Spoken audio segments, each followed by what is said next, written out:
Alright, so this is actually the first time I have done a Lackey video, and so I've customized the interface so it looks a lot better than the Lackey default, and I hope this is, I mean, it's obviously not going to be as clean as Untap, but um, I think there's really no way to get rid of this stuff on this side. Um, and some of it is important. I mean, a lot of this, like, these zones aren't important, the health is kind of important, but um, yeah, let's see. Let me be playing Sylvia. He mulled too. I am on the play though. So here's this. This is a perfectly acceptable hand. We're gonna have a turn one elf into a turn two feasting if we just pass or Lancelot. Um, what I actually like here is just mulling these two. This way we always have a play. Or we curve out turn one, turn two, turn three. So we're gonna mull for two, get these two, and here we go. He mulled two as well. I don't know what he's playing yet. Okay, so he's playing Christie, the Wind Tracker. So this is, he's gonna have to pay 4 because we don't control any vampire, immortal, or werewolf resonators, unless he hits a Moose Shard or something. And he's gonna be able to kill Sylvia whenever he flips. So there's that. Oh, and I'll show the deck list after this match. Or yeah, after this match. So I'll go ahead and play this. Um, I'll go ahead and drop the bow as well. Yeah, and then I'll pass. He already kind of started without me, but there's not much I was going to do anyway. Uh, so he played his own Elvish Priest, which is pretty nice. So we're going to draw. We do hit a little Dread. Now this deck, it can ramp. And so little Dread's not terrible. I think what we do here is go ahead and start applying pressure because we have 2 lances in hand, so it's probably best to just go ahead and start swinging in.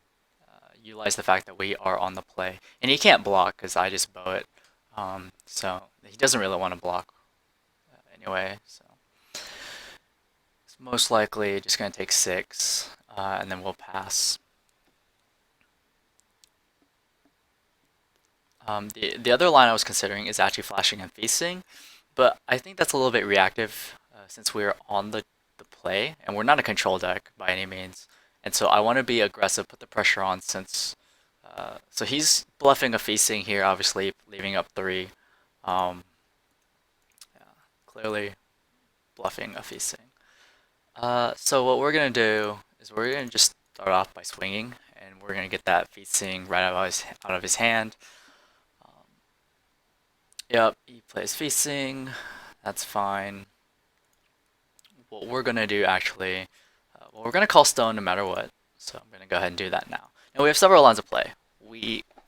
He's at the point where he can also J-activate and kill our Sylvia. So I kind of feel like we don't want to J-activate Sylvia unless we absolutely have to. Um, the other reason to J-activate Sylvia is obviously if she wins the game, then we do that just for lethal. What I'm looking to do now is kind of utilize these two, if possible. Now he has a green deck, so applying pressure is always good. Here we have 3. He's got 2. We'll go ahead and play. We'll go ahead and play the other Lancelot anyway, and attempt to swing. Now if he blocks, then we just bow the Fiethsing.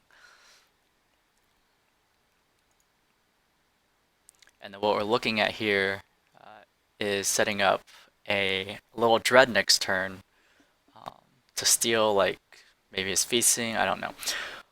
Depends on what he plays, but we'll likely get something out of him, and then we can Little Dread to steal it, and then sack it to Gwyn. Okay, so he's playing an Elf deck. That's pretty certain. He doesn't have Zeke's up now. There's no way he has Zeke's up. Okay, so it looks like there's no way we're going to be able to get too much value out of Little Dread here, unless we just play it with target attack. So we're going to go ahead and we're going to draw. Not much we can do initially.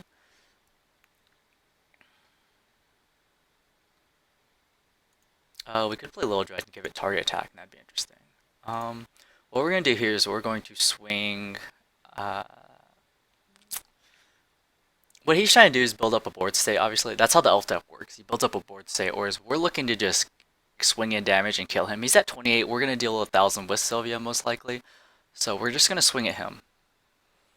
He can't block with Fiethsing here, but if he does that, then we just swing the other Lancelot at it and kill it.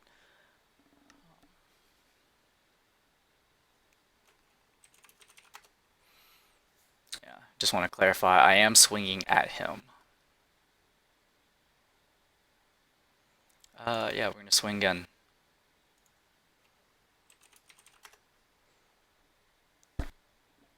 Okay, so he did that. That's fine. Let's see here.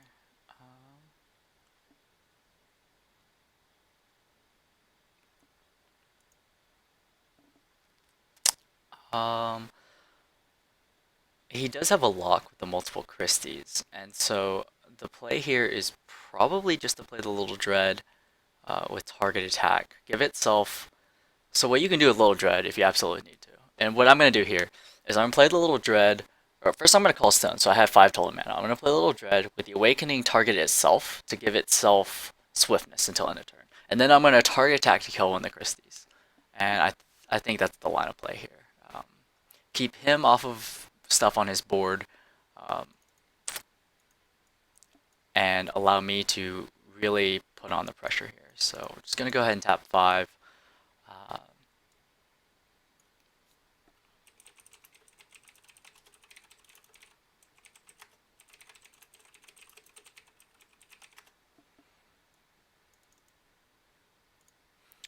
So that's basically what happened. I played it for 5, and then we target attacked a Christie. And then I will pass.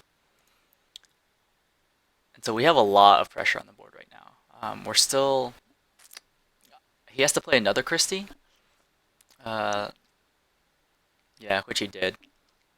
But I think the main issue for him here is that we have a dude with target attack in play.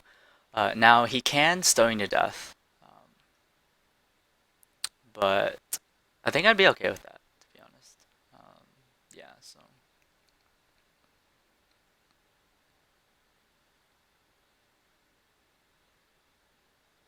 I think he's going to get... well, if he gets Fina, he can't play... Yeah, he can. He's going to play Fina this turn. So... each Resonator I control loses symbol skills. And I'm okay with that because I think we can just kill him. Because he's basically tapped out, which means we're free to go in. Yeah, we'll go ahead and draw for turn. So our Resonator is going to lose symbol skills. So that means target attack is actually gone. Yeah, so what we're going to do here is we're just going to go ahead and swing. Just go for the face. He can't block with Fina because it only buffs the other ones. He's going to have to block with these two, most likely.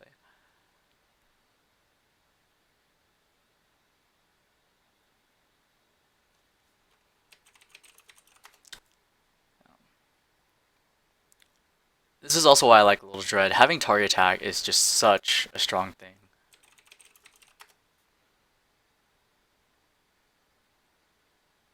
Okay, so he's down to 10.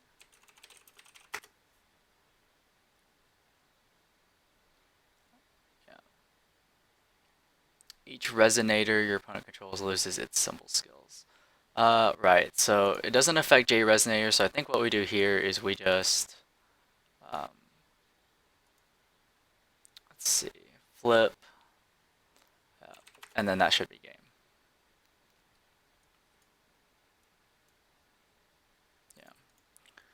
Yeah. We flip, we probably just kill off something random, probably the Elvish Priest. So that was game 1. Sure. I don't think I actually have a side for this build. So we're just going to go another game 1. So once again, we have this this set of plays here. I'm on the draw, so I'm actually going to keep these. I think I should have just pitched the Fiethsing last turn, or last time because I was on the play. but I think now it's possible our Lancelot's gonna die. So no, not our Lancelot's gonna die. Our Elvish Priest is gonna die, so we'd want a Lancelot and then potentially turn 3 Fiethsing. The bow is terrible, so I'm just gonna go ahead and ship those. Draw 2, and yeah, that's what we end up with.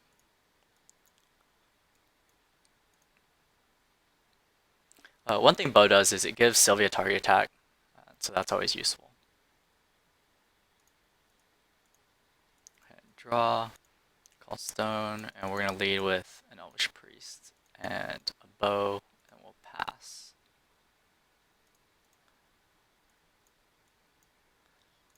So what I'm looking to do here is actually just go turn 2 Lancelot. And if I hit a rapid growth, that would be the best.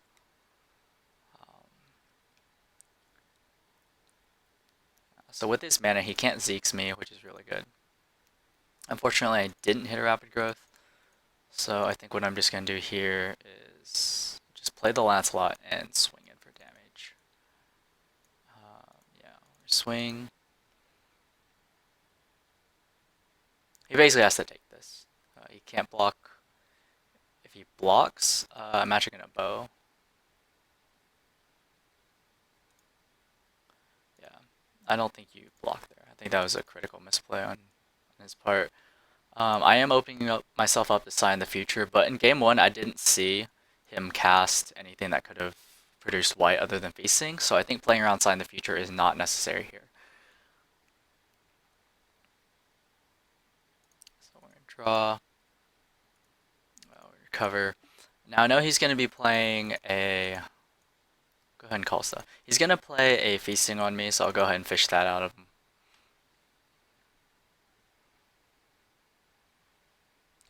So there's the Fiethsing. Go ahead and go back to main phase. The hand is a little awkward that I have. Go ahead and play an egg. And then I'll pass. Hand's a little awkward because I don't have a sack outlet for the Little Dread, so if I steal something, then there's no way I can just sack it off, which is generally what you want to do with Little Dread. You want to sack it to a Gwyn or a Lev, and I do run one Lev in this list just for that purpose, just so I have more than one sack outlet.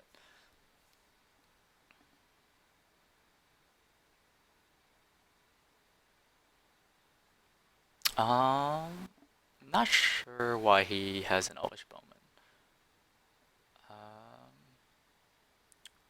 Sure, I will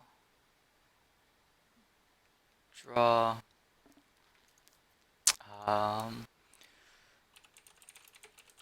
I guess I should have flashed in the Fiethsing anyway. That was definitely a misplay on my part. I should have just flashed in the Fiethsing. Go ahead and flash it in now.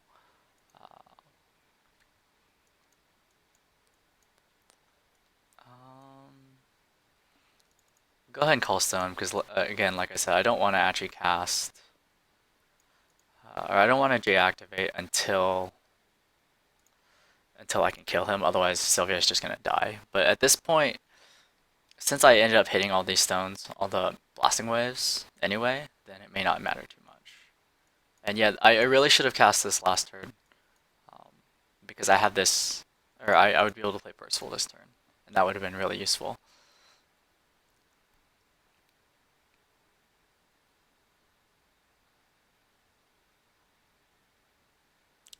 What is that, a second Fina? Yeah, so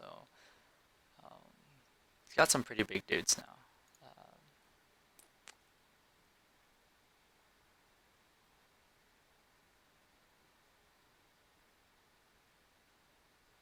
I wonder if he actually runs Zeke's in this list.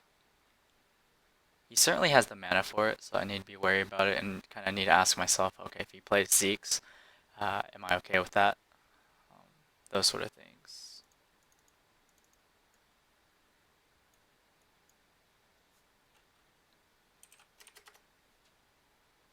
Okay, so we hit one of those. Yeah. We'll go ahead and buff Lance twice before recover.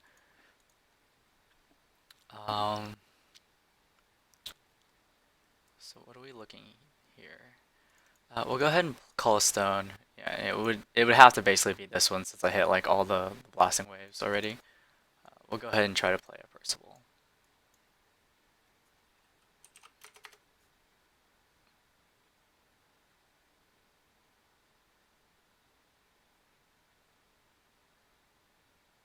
Yeah, so the Perceval resolves.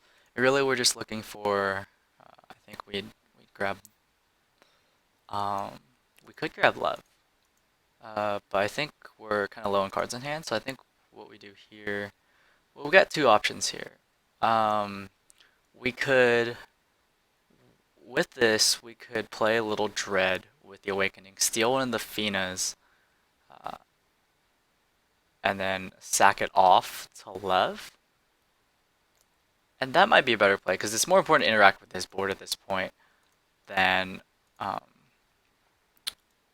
ahead and try to play one of these. Yeah, it's more important to interact with his board than to just let him build up and try to keep building up mine, which is already kind of terrible. So we're going to go ahead and do these. We're going to attempt to play a little Dread. Now, if he does have a Zeeks, then it just blows me out pretty hard. Actually, I would do this. I would do this, yeah.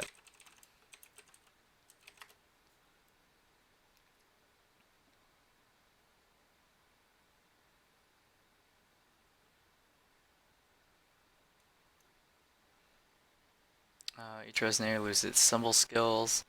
And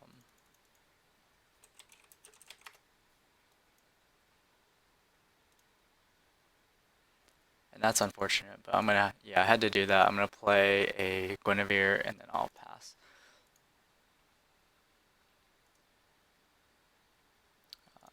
Go ahead and remove the markers here.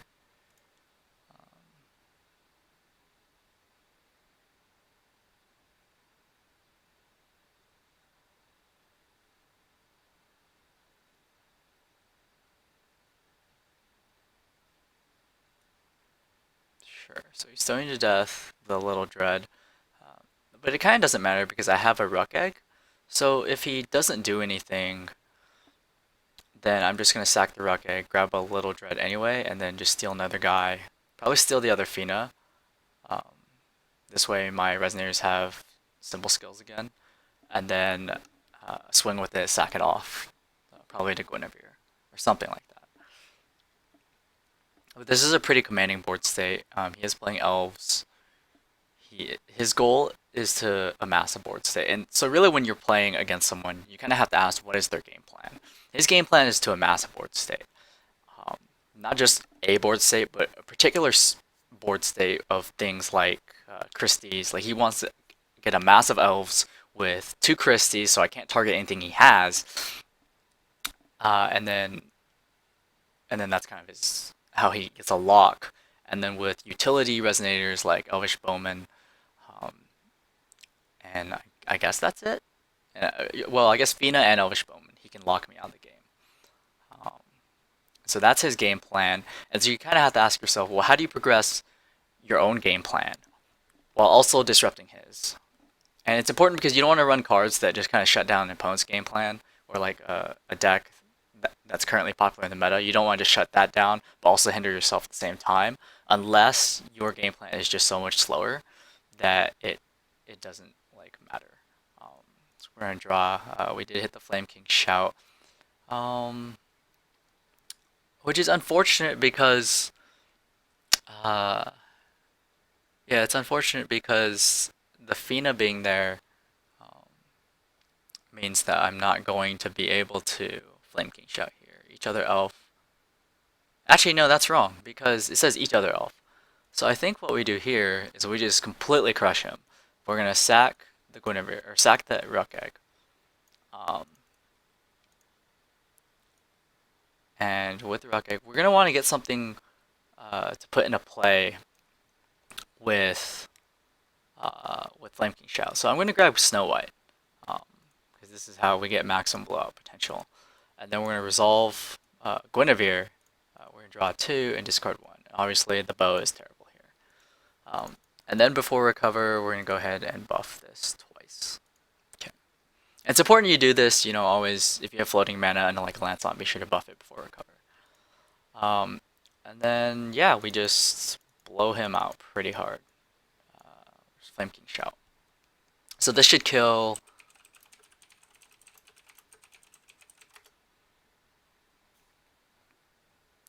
This should kill basically everything. I'm gonna go ahead and put a Snow White into play.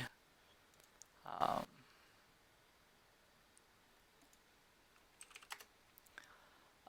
and then well, I think we leave the counter on then. Most likely we leave the counter on. We're just gonna go ahead and buff. We're gonna go ahead and buff this to 4. Swing.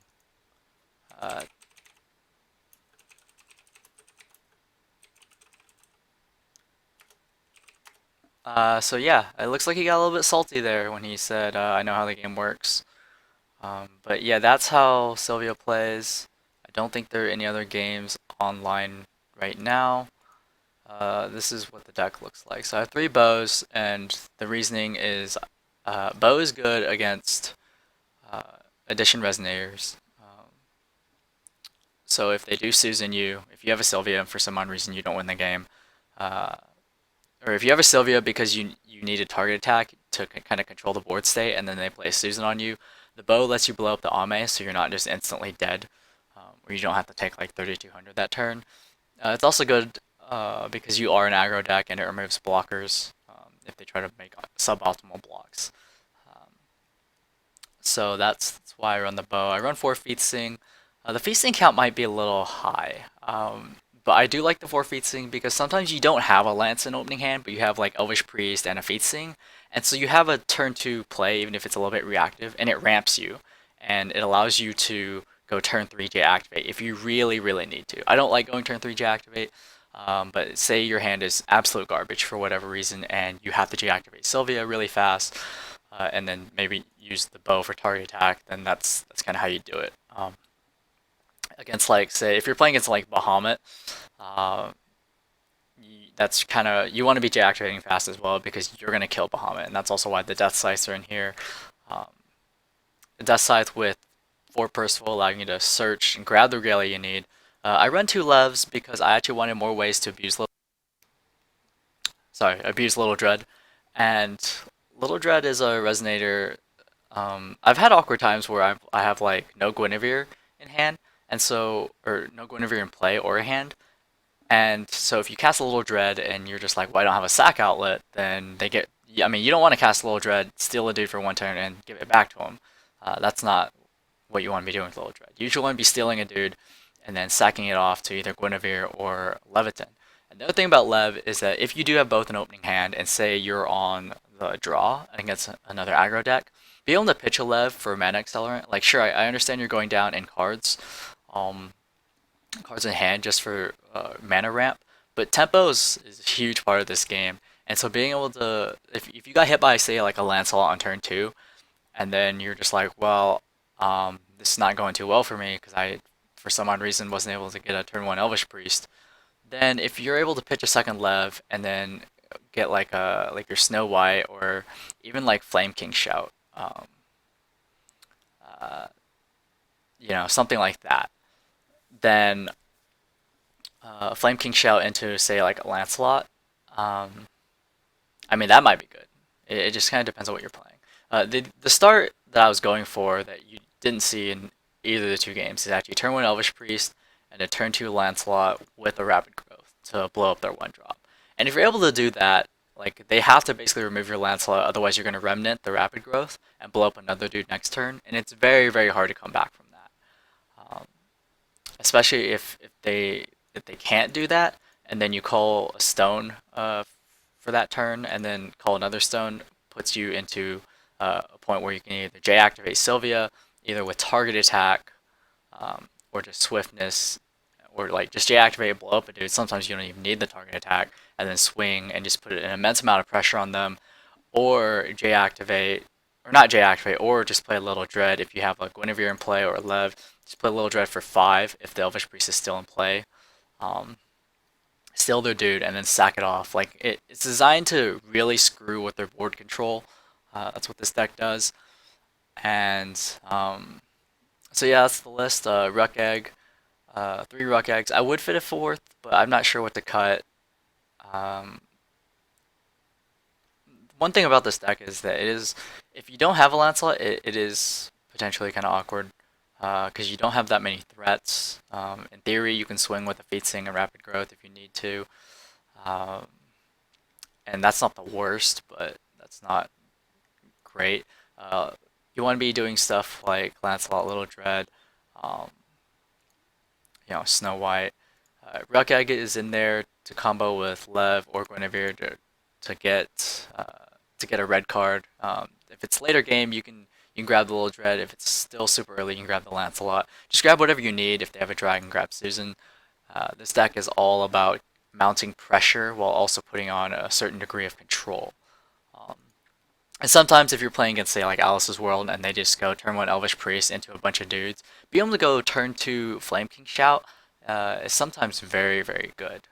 Turn 2 Flame King Shout into a Snow White will wipe their board. Turn 2 Flame King Shout into a Little Dread with target attack, and target attacking their dude will also wipe their board and leave you an 8/8 target attack still in play uh, on your turn 2, which is really hard for them to deal with.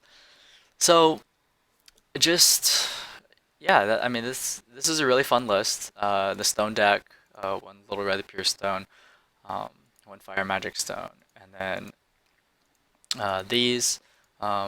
It's arguable whether you can run Rulers of Moria or not.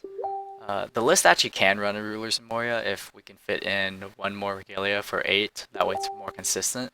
But the big problem um, with aggro decks and sort of Rulers of Moria is that you have too many mulligan constraints. And so what I mean by mulligan constraints is, what are you looking for in your opening hand? In our opening hand, we're looking to mull for an Elvish Priest, and then a Lancelot and like a Rapid Growth. Or if we're on the draw, it's Elvish Priest and Fiethsing. And that's important because if you already have 2 mulligan constraints, you don't want a third, right? Like if you're looking for Elvish Priest, well, usually you don't even want more than 1 mulligan constraint. Like if you're running Rulers of Moria, you almost always have to mull for the Regalia. And say you don't have any Regalia in opening hand, but you have like an Elvish Priest. Um, then it's kind of awkward if you pitch 4 and then you get 4 new cards and none of them are Regalia. Because then you're like, well, I may hit the Rulers of Moria and just skip my turn 1, or I may miss. And we're not Reflect, so we don't have that additional filter. So you want to reduce your mulligan constraints, and that's why I don't run the Rulers of Moria, even though it does kind of screw with your mana a little bit. I mean, in the second game, I had moments where, or I had several turns where I couldn't cast the Percy, but if I'd also actually played the Fiethsing on time like I should have, then I would have been able to play Percy on Fiethsing. And that's one of the things I do like about Fiethsing. It taps for any color. But yeah, mulligan constraints, you want to reduce those down to 1 to 2 cards. You don't want to have too many mulligan constraints, otherwise you're like, okay, either I have a Regalia for Rulers of Moria, or I have this awkward start. You don't want to have like the situation where you have 3 cards that you're looking for in your opening hand. That's pretty bad. Um, so that's what the list is. I don't have a side deck yet. I mean, I put this together a few days ago, ran a few games with it. Pretty happy with it. Side deck, again, like you'd have to tailor that to your local meta. But I think the gist of the deck is pretty self-explanatory in how it works. And I think I covered everything. The opening hand, play 2 games with it. Um, just some of the combos you can do. Yeah. So yeah, if you like this video, if you like the format, just let me know, and I'll do some more.